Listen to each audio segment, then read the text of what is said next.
Felicitar nós, irmãos, vamos orar a Deus, oração de gratidão, e para essa oração, gratidão, consagração também ao Cristo de oferta. Convido o nosso irmão Diácono Damaso que esteja fazendo assim, nos levantando sua voz a Deus. Senhor, nós louvamos, Pai, da tua majestade, da tua soberania, da tua és, esse Deus grandioso, esse Deus, Pai, que está acima de tudo e todos, mas que apesar disso, desce, até que eu quero, Pai, a vida no meio da cada sobre nós. Temos o privilégio, Pai, de louvá-lo, de agradecer, de ouvir a tua voz, pela pregação, assim, Pai, sejam cumpridos pelo Senhor. Muito obrigado por isso, obrigado pelo Jesus, nosso Senhor, aquele que intercede por nós, Deus de ti, Pai, é o nosso supremo sacerdote. Muito obrigado por ele, quero mais uma vez, Pai, orá-lo e dizer, porque a nossa vida, Pai, depende dele. E assim, quero mais uma vez ouvir a tua voz e sermos, Pai, consolados pelo Senhor, seja através do nosso contigo. Muito obrigado pela tua provisão. O planeta do Espírito do Senhor, Pai, materialmente também, Pai, ele vai participar e contribuir com a casa também. Muito obrigado por isso, possamos, Pai, ter o coração aberto para contribuir para o crescimento que crescer, Pai.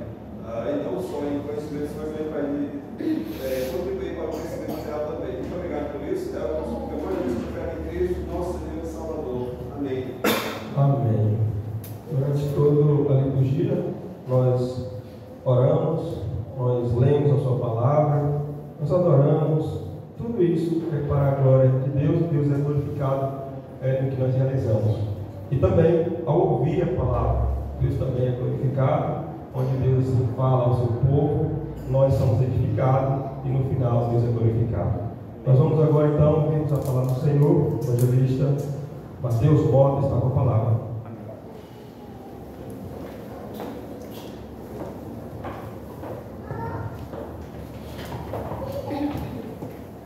Meus irmãos, boa noite a todos. Maravilhoso dia do Senhor, podemos escutar a sua palavra, aprendermos mais dele. Vamos dar continuidade à carta de Pedro, que a gente tem trabalhado no domingo à noite. Abra comigo a palavra de Deus. 2 de Pedro, capítulo 3. Chegamos no último capítulo desta carta. Hoje vamos trabalhar até o versículo 9.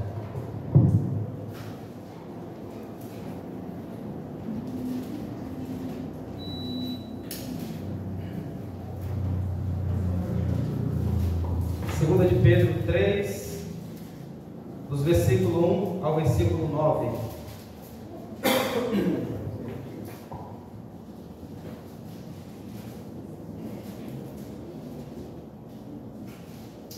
Ouça com fé a leitura que farei da palavra do Senhor. Amados, esta é agora a segunda epístola que vos escrevo. Em ambas procuro despertar com lembranças a vossa mente esclarecida, para que vos recordeis das palavras que anteriormente foram ditas pelos santos profetas, bem como do mandamento do Senhor e Salvador, ensinado pelos vossos apóstolos, tendo em conta, antes de tudo, que nos últimos dias virão escarnecedores com seus escárnios, andando segundo as próprias paixões, e dizendo: onde está a promessa da sua vinda? Porque desde que os pais dormiram, todas as coisas permanecem como desde o princípio da criação. Porque deliberadamente esquecem que de longo tempo houve céus bem como terra, a qual surgiu da água e através da água pela palavra de Deus, pela qual veio a perecer o mundo naquele tempo afogado em água. Ora, os céus que agora existem e a terra pela mesma palavra têm sido entesourados para fogo, estando reservados para o dia do juízo e destruição dos homens ímpios. Há todavia uma coisa, amados, que não deveis esquecer, que para o Senhor um dia como 1000 anos, e 1000 anos como um dia. Não retarda o Senhor a sua promessa, como alguns a julgam demorada. Pelo contrário, Ele é longânimo para convosco, não querendo que nenhum pereça, senão que todos cheguem ao arrependimento. Amém? Vamos orar mais uma vez e rogar o auxílio do Espírito Santo do Senhor.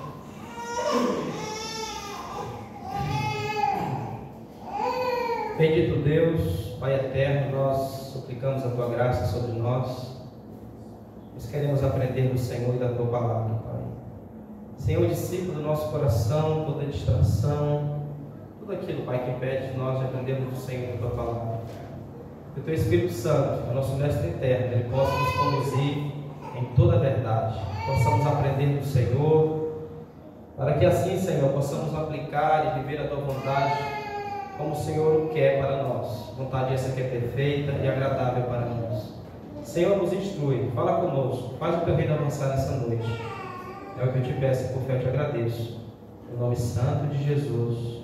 Amém e amém. Irmãos, essa carta de Pedro, essas cartas que a gente tem visto, são cartas que de fato são tão atuais quanto qualquer outra notícia pela qual a gente tem visto nos últimos dias. É importante entendermos que para aqueles que leem as Escrituras, o que tem acontecido no mundo não é novidade, não é algo a que nós, pelo susto, devemos tomar. Pelo contrário, aqueles que leem as Escrituras sabem muito bem, porque esse mundo irá passar, que o povo de Deus irá passar, ele está por vir mediante as Escrituras. Pedro vai começar a tratar aqui de escatologia, das últimas coisas, em especial dessa primeira parte do capítulo 3, ele vai falar acerca da promessa da vinda do Senhor, da sua segunda volta. Ele virá a este mundo para levar o seu povo e também para julgar os ímpios.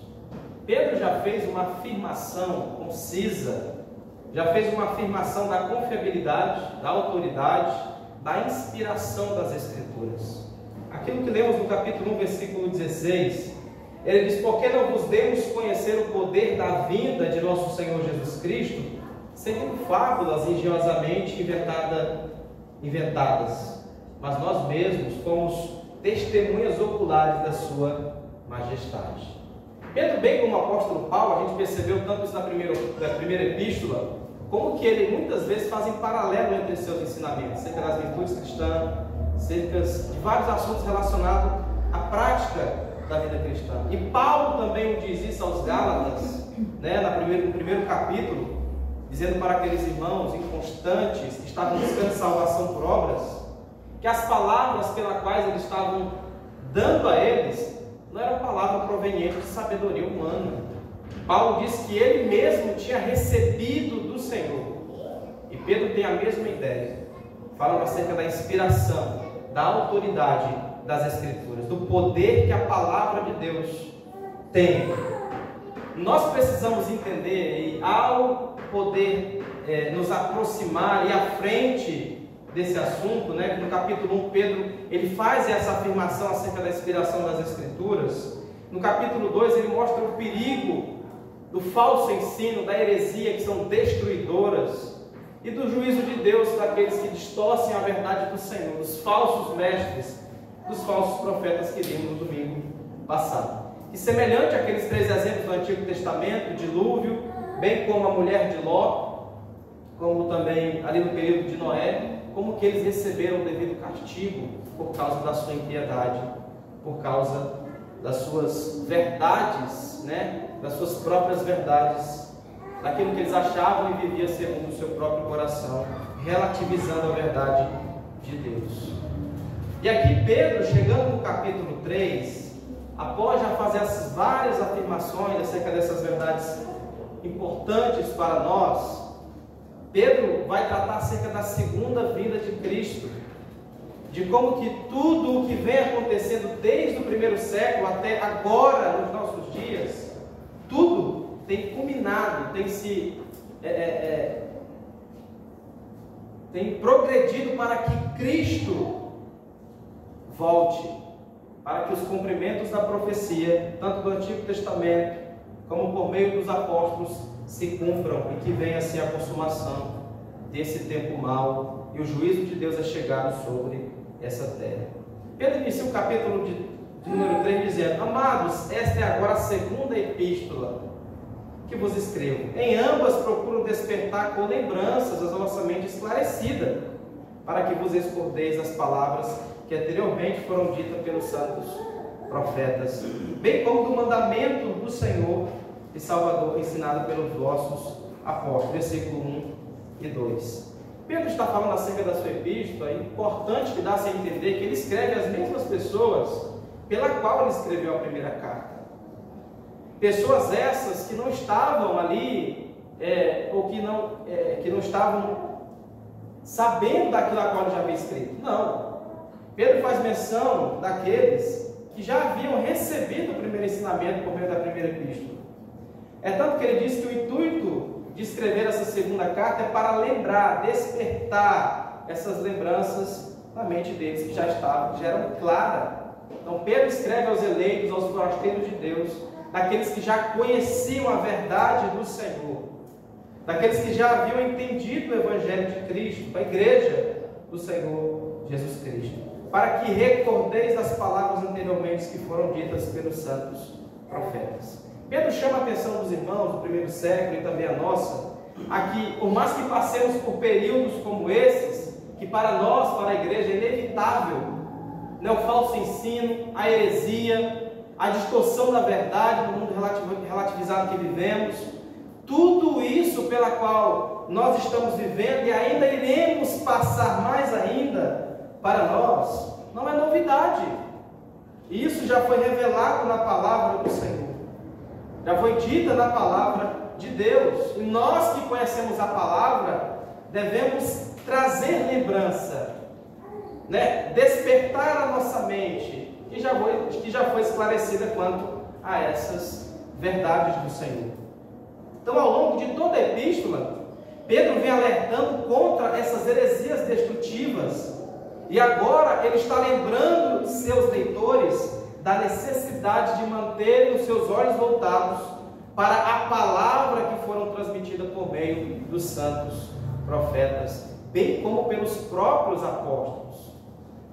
Porque Pedro, ao escrever também aquela carta, e a igreja ao recebia essas cartas como a própria palavra de Deus, que assim como eles entendiam que os profetas do Antigo Testamento falaram da parte de Deus, e que eles a receberam como palavra inspirada do Senhor, bem como também na nova dispensação, né, no pacto da graça, os apóstolos também se tornaram agentes de Deus para redigir o Santo Livro, a palavra inspirada do Senhor, palavra essa que deviam governar o pormenor da vida daqueles irmãos, na qual a mente dele, a atenção deles deviam estar voltada diariamente para as Escrituras. Antes, Pedro já havia dito que os escritos dos profetas do Antigo Testamento não surgiram necessariamente de uma iniciativa deles, de um pensamento que subiu ao seu próprio coração, mas do próprio Deus. E ao mesmo tempo em que ele menciona os mandamentos transmitidos por eles, e pelos outros também, pelos apóstolos no Novo Testamento.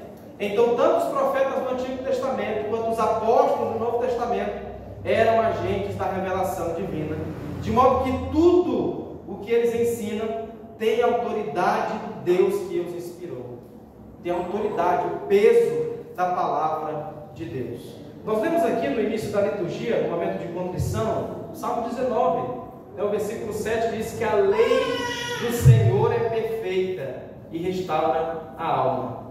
O testemunho do Senhor é fiel e dá sabedoria aos simples. Isso é muito importante para a nossa compreensão da inspiração, da autoridade que as Escrituras têm, da perfeição das Escrituras. Ali o salmista ele faz questão de associar a palavra lei de Deus, a Torá, os mandamentos, com a pessoa do Senhor. Por isso que a lei do Senhor é perfeita. Por que a lei de Deus é perfeita? Porque ela está intrinsecamente ligada ao que Deus é. A palavra de Deus só é perfeita porque Deus é perfeito. Os testemunhos do Senhor é fiel porque Deus é fiel. A palavra que nos foi dada, inspirada, dada pelo próprio Deus, não foi criada por homens, ou que foi feita por emoções de homens, do seu próprio coração, da sua própria mente. Não, o próprio Deus nos entregou. E ela é fiel, perfeita, porque Deus é perfeito. Porque o Deus que a nos deu, Ele é perfeito, Ele é fiel. Essa é a palavra, irmãos, pela qual nós devemos tomar como baliza para a nossa vida, como fundamento da nossa vida cristã. Um povo que não conhece a palavra de Deus que não conhece o seu Deus, facilmente será enganado por falsos mestres e falsos profetas, como vimos no capítulo 2. Aqueles que, de forma libertina e por meio das suas práticas libertinas, fazem com que o caminho da verdade de Deus seja infamado, caia no descrédito por causa do testemunho, por causa da prática libertina daqueles que professam a fé do Senhor Jesus Cristo, quando que na verdade professam crer nele, mas vivem uma vida de impiedade, uma vida ímpia, que distorce o testemunho que eles falam acerca do Senhor a qual eles dizem professar. Então Pedro continua dizendo: amados, após já apresentar esse cenário acerca dos falsos mestres, dos falsos profetas, do juízo de Deus que é vindo sobre eles, a qual ele faz questão de dizer que esse juízo, ele não vai demorar, de que ele é certo, de que um dia ele irá acontecer sobre os falsos mestres, e sobre aqueles que seguem a sua libertinagem, a sua prática, que é contrário à palavra de Deus. Então o juízo sobre eles não dormita, não retarda. É certo que Deus irá julgá-los. É certo. Então Pedro inicia fazendo menção daqueles irmãos como amados, não amados somente por parte de Pedro, mas pelo próprio Deus. Bem sabemos que Pedro faz menção dos eleitos de Deus no início da carta, pedindo para que eles confirmassem assim a sua vocação. Então ele escreve para aqueles que são crentes, para os eleitos do Senhor, para a igreja de Cristo, admoestando-a a que se volte para a palavra dita pelos profetas e que atentem para aquilo a qual os apóstolos estavam os instruindo por meio das cartas também, que eles haviam recebido por meio dos apóstolos. Palavra essa que era de Deus. No versículo 2 ele continua: para que vocês vos recordeis das palavras que anteriormente foram ditas por eles, pelos santos profetas, bem como do mandamento do Senhor e Salvador, ensinado pelos vossos apóstolos. Nós precisamos, irmãos, num tempo como esse, onde há tanta distorção da verdade, onde há uma relativização da verdade de Deus, onde não existe mais verdades absolutas, e onde muitos gritam hoje nos nossos dias, falando acerca das suas próprias verdades, interpretam a Bíblia segundo o seu próprio querer, vivem a vida cristã que eles formam em sua própria cabeça, doutrinas que eles criam segundo o seu próprio coração, e para agradar e ser conivente com a sua conduta ímpia, para zombarem da verdade de Deus, para distorcerem a verdade do Senhor. Por isso que no versículo 3, Pedro diz que, tendo em conta, antes de tudo, que nesses últimos dias virão escarnecedores com seus escárnios, andando segundo as suas próprias paixões. Escarnecedores, zombadores. Então os irmãos do primeiro século deviam evitar os ensinos desses hereges, mas prestar muita atenção às palavras dos profetas e dos apóstolos, naquilo que Deus já havia dado a eles por meio dos seus servos, de que toda doutrina, de que todo ensino, a parte daquilo que já havia dado pelos profetas e pelos apóstolos, não era a palavra de Deus, de que qualquer ensinamento, de que qualquer pregação que se não enquadrasse com a doutrina apostólica dos profetas, deveriam ser rejeitada pelos aqueles irmãos do primeiro século. Ele diz que, tendo em conta que nos últimos dias viram muito desses escarnecedores com os seus escárnios, andando segundo as suas próprias paixões. Pedro já apresentou, irmãos, uma lista das concupiscências que vem dos falsos profetas e escarnecedores, escarnecendo e zombando do ensino dos apóstolos e profetas, a ponto de eles dizerem: onde está a promessa da sua vinda? Porque desde que os pais dormiram, todas as coisas permanecem desde o princípio da criação. Então os ataques mais críticos que os falsos mestres faziam, que os zombadores, escarnecedores faziam, era quanto à veracidade e à confiabilidade das Escrituras, para pôr dúvida, para fazer com que esse Deus a qual eles serviam era um Deus que não cumpria uma palavra na qual ele havia dito, a qual ele havia enviado por parte dos profetas e dos apóstolos. Então existe o tal do perigo do esquecimento, como Pedro diz no versículo 5 e 7, onde eles deliberadamente esquecem de que de longo tempo houve céus, bem como terra, a qual surgiu da água e através da água pela palavra de Deus, pela qual veio a perecer o mundo daquele tempo, afogado em água. Ora, os céus que agora existem, a terra, pela mesma palavra, têm sido entesouradas para fogo, estando reservadas para o dia do juízo e da destruição dos homens ímpios. Então Pedro fala do perigo do esquecimento, onde as pessoas tendem a ter uma memória seletiva. Elas lembram-se do que querem lembrar, mas esquecem do que necessariamente elas devem lembrar, elas devem trazer à memória. E os escarnecedores não se esquecem apenas das palavras dos profetas e dos apóstolos, mas também do poder de Deus, do poder criacional de Deus, do poder soberano e sustentador de Deus sobre a criação, sobre suas criaturas, sobre todas as coisas. Irmãos, é interessante que muitos desses que escarnecem da verdade do Senhor, que zombam da palavra de Deus, eles não suportam a ideia de que este mundo e tudo nele foram criados a partir do nada, ou de que esse Deus soberano, eterno e imutável, criou todas as coisas pelo poder da sua palavra.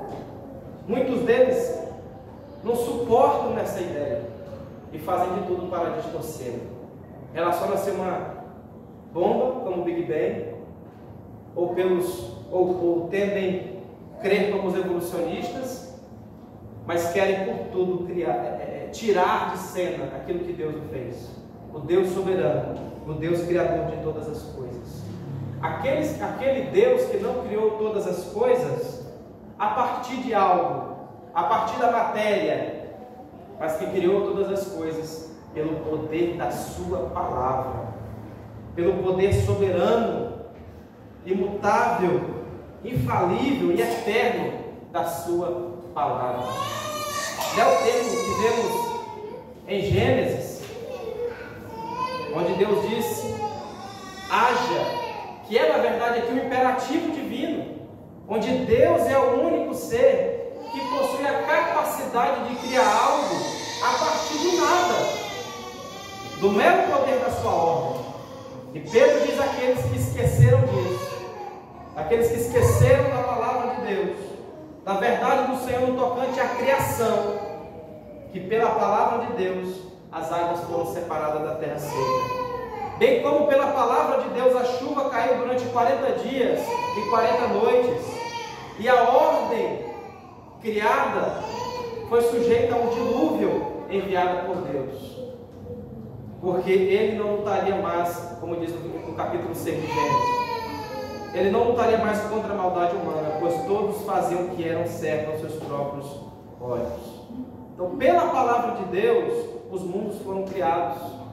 Pela sua palavra o mundo foi coberto de água, e pela sua palavra os céus e a terra estão sendo também preservados.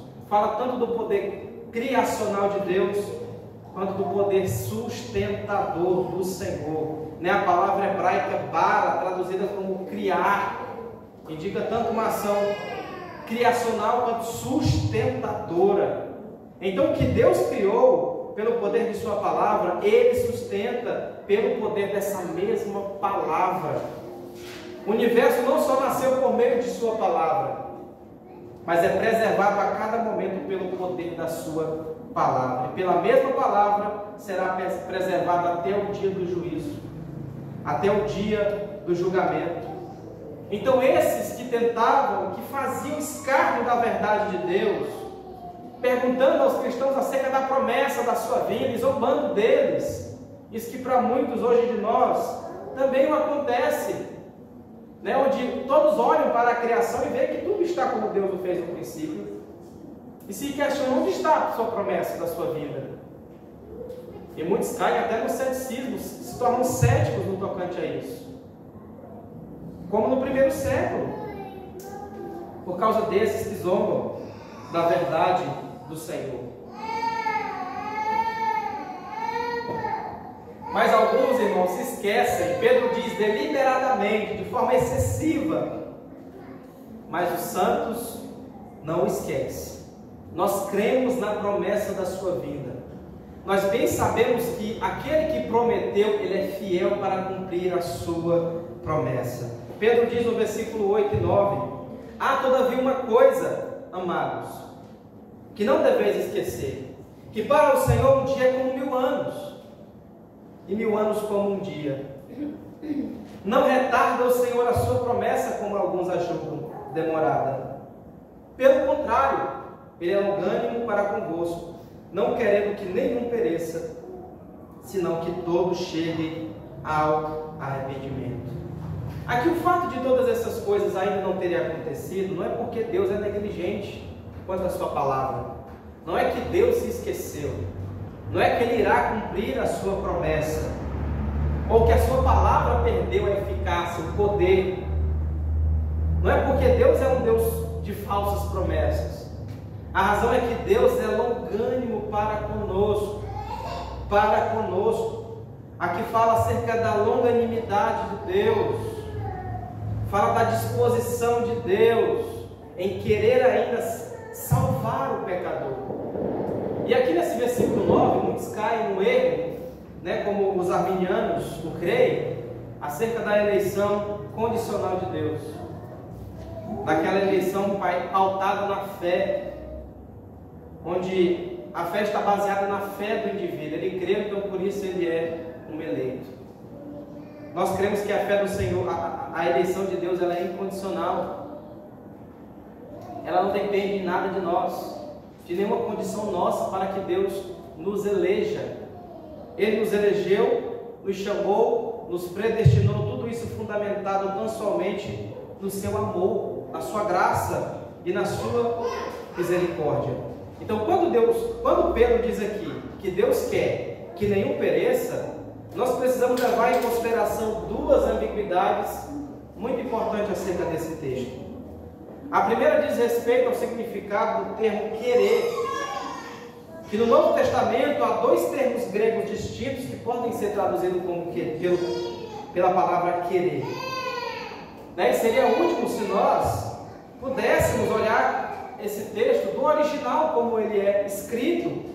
Por isso que muitos o deturpam, caindo até na universalidade, crendo no Deus que irá no fim de todas as coisas salvar todo mundo, que todo mundo vai para o céu. É aquele conto de fadas, de que na verdade esse Deus, ele não irá julgar todos, ele ama todos, e todos irão ser salvos. Fazem uma banalização do amor de Deus, e fazem vista grossa quanto ao pecado. Esquecem-se de que esse Deus, ele é justo, de que esse Deus é santo, de que ele abomina o pecado, de que assim como ele irá condenar e usou com seu juízo e com a sua justiça para com a geração de Noé, de Ló, ele também irá julgar também pessoas, bem como condená-las por causa do seu próprio pecado.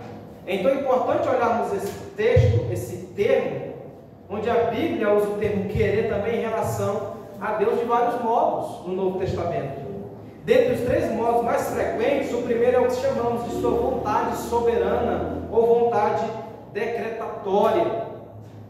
Ou seja, qualquer coisa que Deus queira acontecerá necessariamente como Ele o quis.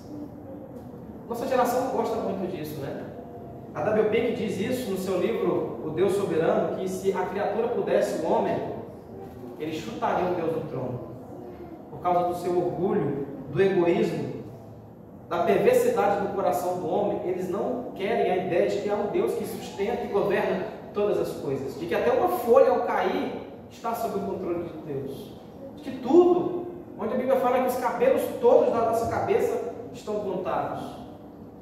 Muitos não gostam dessa ideia de um Deus que governa todas as coisas, de que é juiz sobre todos, de que sabe de todas as coisas, bem como por causa do pecado do nosso coração, por causa do orgulho, da soberba que governa e reina no coração do homem.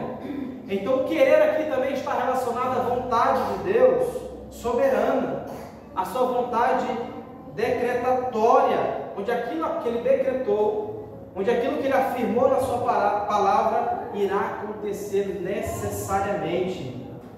Quando Deus quis o universo, ele não desejou que ele acontecesse. Ele soberanamente o decretou e ele passou a existir. E o segundo modo em que a Bíblia fala do querer de Deus é no sentido perceptivo, ou seja, no sentido de que Deus ordena aos seus seguidores. Por exemplo, a vontade de Deus é que você não tenha outros deuses além dele. A sua vontade perceptiva quanto à sua lei é de que nós, como seus seguidores, devemos obedecer os seus mandamentos. Então não se trata de uma vontade soberana, que necessariamente se realiza porque cada ser humano, dada a sua natureza, viola essa vontade. Porque nós podemos violar a palavra de Deus, a palavra perceptiva de Deus, e nós o fazemos todas as vezes que pecamos. Então o querer de Deus dos seus seguidores é que os mesmos cumpram o seu mandamento, vivam segundo o seu mandamento. E o terceiro uso do termo querer no Novo Testamento tem a ver também com a disposição básica de Deus em relação à humanidade caída. Porque muitos irmãos, os arminianos, usam esse texto, em especial o versículo 9, aqui quando Pedro diz que o Senhor não retarda a sua promessa, como alguns julgam demorada, pelo contrário, ele dá o ganho para convosco, não querendo que nenhum pereça, senão que todos cheguem ao arrependimento. Muitos fazem porque por meio disso o ser humano obtém a salvação tendo como causa a sua fé, tornando ela a condição da sua salvação. E nós sabemos que a fé não é a condição para a nossa salvação. Pois Paulo diz em Efésios capítulo 2, versículo 8 e 9, que a fé é um dom gratuito de Deus, que a salvação é pela graça do Senhor, que a fé que temos no Senhor foi um presente que Deus nos deu, e de que a sua eleição soberana em eleger os seus eleitos está totalmente fundamentada no seu decreto, na sua soberana vontade. Então podemos chamar isso, de vontade de disposição, quando Deus diz que não quer que nenhum pereça. É uma vontade de disposição. É aquele mesmo texto que diz que Deus não se alegra na morte dos ímpios ou com o castigo dos malfeitores, mas Ele decreta que eles sejam castigados. Isso faz com que, como que um juiz que condena o seu próprio filho à prisão, apesar de que ele não tenha prazer ou alegria na morte ou na condenação do ímpio. Então muitos irmãos, por se esquecerem das palavras de Deus, daquilo que já havia sido ensinado pelos apóstolos, daquilo que já estava sendo legado e confirmado por meio de sinais e maravilhas pela vida dos apóstolos, testificando que eles eram testemunhas oculares do Senhor, de que eles também eram agentes dessa palavra, de que a igreja de Deus haveria de receber essa palavra como palavra de Deus, para que não caísse no engano, para que não se tornassem também escarnecedores da verdade, se esquecendo da promessa de Deus, de que assim como Ele veio uma vez para salvar, Ele virá também uma segunda vez para trazer juízo, para julgar os pecadores impenitentes. E nós percebemos que tudo aquilo que Cristo diz, no tocante ao fim dos tempos, de todas as coisas, se você for ler Mateus 24, 25, você vai, por que ainda não voltou até se questionar? Porque os sinais são cristalinos. Os sinais que têm acontecido desde o primeiro século até os nossos dias, condiz com aquilo que Cristo ensinou na sua palavra. Ele não retarda a sua promessa. Ele não retarda a sua promessa. A sua palavra não cai no discreto, não perde sua eficácia. Ele é um ganho para que o pecador, para aqueles que ainda não ouviram o Evangelho, para que os seus eleitos, que ainda nem nasceram, irão ouvir a pregação do Evangelho e serão salvos. O fim de todas as coisas se dará quando o último eleito crer. Quando o último, daquele a qual Deus elegeu, predestinou para a salvação, crer, então virá o fim. E nós percebemos que tudo aquilo que está escrito na palavra de Deus, concernente ao fim dos últimos dias, está tão claro, irmãos, para nós. Está tão claro como água cristalina diante dos nossos olhos. Eu não preciso aqui nem enumerar índices, ou falar de igrejas falsas, de pregação falsa, de ensino falso. Não falo fora, mas dentro da própria igreja. De uma igreja moderna que não quer se sujeitar a esse Deus das Escrituras, mas que criaram um Deus do seu próprio ventre. Que criaram um outro evangelho, que não é o evangelho de Cristo. E nós devemos ter cuidado com isso.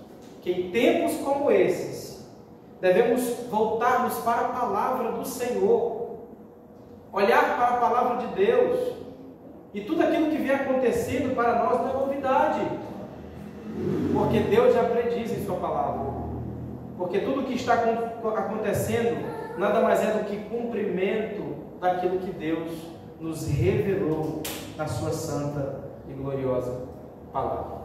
É tanto, irmãos, que no primeiro século muitos desacreditaram, acharam que Cristo não iria voltar.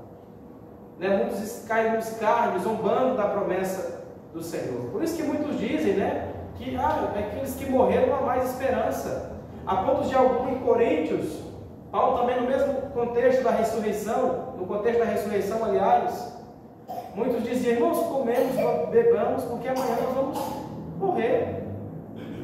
Então, se Cristo não irá voltar, se Ele não ressuscitou dentre os mortos, se Ele não sustenta todas as coisas, se a sua palavra não é eficaz e poderosa, se a sua promessa não irá se cumprir, comamos e morramos. Comamos, bebamos, porque amanhã morramos. Então é inútil viver a vida cristã. Mas Pedro disse que não. Deus não retarda a sua promessa. Deus não esqueceu da sua promessa, como os libertinos, como os zombadores e os escarnecedores o diziam. Não, pelo contrário, Ele é longânimo para convosco, longânimo, tardio para convosco, para que haja arrependimento, para que haja, irmãos, salvação, para que aqueles que ainda hão de ouvir o Evangelho ouçam e sejam salvos por meio da proclamação da verdade de Deus. E há muitos pelos quais ainda irão ser salvos pela pregação do Senhor. E a longanimidade de Deus perdura até os nossos dias. Isso é o fato pela qual Deus ainda não consumiu essa geração. Se compararmos, irmãos, muitas das coisas que acontecem em nossos dias, Sodoma e Gomorra ficaria para trás. Do nível de imoralidade, do nível de pecado, eu estou dizendo fora da igreja, dentro da própria instituição, da parte de líderes, de obreiros, que têm caído no pecado, que têm infamado o caminho da verdade pela má conduta, pelo testemunho ímpio, e que fazem com que os ascéticos, os incrédulos, zombem da verdade de Deus, que para eles é um prato cheio. Quando um crente, um pastor, um obreiro peca, para eles é algo deleitoso, onde de forma injusta eles fazem e acusam o povo de Deus, como se nós proclamássemos perfeição, onde nós, acho que não há pessoa na terra sobre a qual nós temos confessado mais nossos pecados. Os crentes fazem mais afirmação acerca da pecaminosidade do seu coração. A única perfeição que proclamamos é a perfeição de Cristo, perfeição a que necessitamos, onde pela fé a sua justiça é nos dada, os nossos pecados são cancelados e apagados, e temos assim a salvação por meio do que Ele fez. Mas de nós, Deus não pode esperar nada de bom. O nosso coração é mau continuamente. É mau. Então o mundo também julga a igreja por causa da infamação do caminho da verdade, do mau testemunho pelo aquilo que professamos, a ponto de cair no descrédito da verdade do Evangelho. Porque muitos dizem que crê no Senhor Jesus, mas que vivem uma vida como ímpio, como incrédulo. Mas no que você mudou? No que Deus te salvou? Deus te salvou de quê? Que a ideia que as pessoas têm da salvação é somente do inferno, da condenação e do juízo. Mas Deus salvou a mim e a você do egoísmo, do orgulho, da soberba, da mentira, do engano. Então é isso que Deus lida conosco. Não foi para isso que Cristo veio? Para que nós tenhamos a remissão dos pecados. Muitos ficam assombrados e amedrontados com o inferno, mas não conseguem, pelo Espírito Santo, perceber, a deplorável situação do seu coração, da perversidade que há em nosso coração, e de como que o nosso coração é mau diante do Senhor, desse Deus justo, que há de julgar a todos, segundo a sua palavra perfeita. Então Deus não retarda a sua promessa, irmãos. Ele não está demorando em voltar. Não. Ele é longânimo para conosco, a que nos arrependemos dos nossos pecados, a que nos voltemos para Ele com um coração sincero, quebrantado, humilde, reconhecendo a nossa pecaminosidade, os nossos pecados, e nos acheguemos a Ele com arrependimento e fé genuína. É por isso que Ele ainda não voltou, porque Ele é longânimo para convosco, para com aqueles que ainda hão de crer, para com aqueles que ainda não entenderam a verdade do Evangelho, para aqueles que para Ele tornou-se algo esquecido, e é preciso trazer à memória. E Deus muitas vezes faz isso conosco. Muitas doutrinas que nós às vezes dizemos, isso eu já conheço, do tocante à redenção, ou qualquer doutrina relacionada à salvação. Mas essa didática não é do apóstolo, é especial de Deus, a trazer a nossa memória já esclarecida, a que nos despertemos do nosso esquecimento, do tocante à verdade de Deus, e nos voltemos para Ele com a disposição que o Espírito Santo nos dá de obedecê-lo e de viver para a glória dele. Se fosse, irmãos, para acontecer de acordo com o que alguns pregavam no primeiro século, muitos diziam que Cristo já até havia voltado e havia entregue o mundo para os ímpios. E se o reino tivesse sido completado há 100 anos atrás, muitos de nós hoje não teríamos sido salvos, alcançados pelo Evangelho. Então Deus não consumará o reino até que o último dos seus eleitos seja levado até Ele, até que o último eleito creia. Não há nenhum problema aqui em relação à soberania de Deus, no tocante à salvação dos pecadores, mas há um testemunho da graça e da misericórdia de Deus, em ser longânimo, em ser paciente para conosco, pecadores indignos, que não merecemos a sua graça e o seu favor. Então Deus não está demorando, não está tardando, como muitos o diziam. Ele é fiel para cumprir a sua palavra. Aquele que prometeu vir uma outra vez, Ele o virá.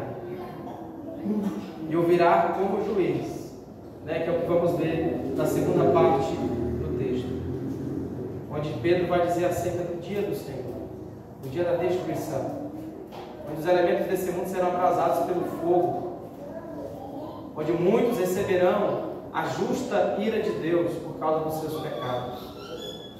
Jesus fala que quando Ele voltar será como um relâmpago que sai do Oriente e se mostra até o Ocidente. Será como que se o céu se abrisse de um lado ao outro. A Bíblia diz que todos um dia terão que confessar que Ele é o Senhor, e todos se dobrarão diante dEle, se ajoelharão diante do Senhor e confessará que Ele é o Senhor para a glória de Deus, o Pai. Trazemos à memória, irmãos, aquilo que Deus já nos diz em Sua palavra, e olhemos para a palavra do Senhor. Muitos crentes vê a profecia, vê um vídeo e já fica amedrontado. Não, descansemos na promessa de Deus, de que aqueles que estão em Cristo, de que aqueles que conhecem o Senhor, aqueles que Deus os chamou por meio da pregação do Evangelho, Ele não somente iniciou essa obra, Ele há de completá-la até o dia de Cristo, até a sua segunda vinda. Que Deus nos abençoe com sua palavra, que Deus nos ajude a entendermos a necessidade de arrependimento, de uma disposição de obediência.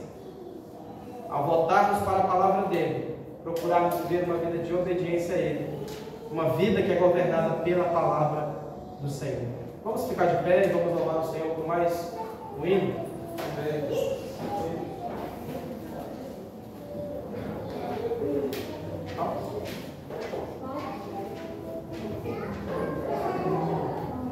Tu és soberano. É o 13,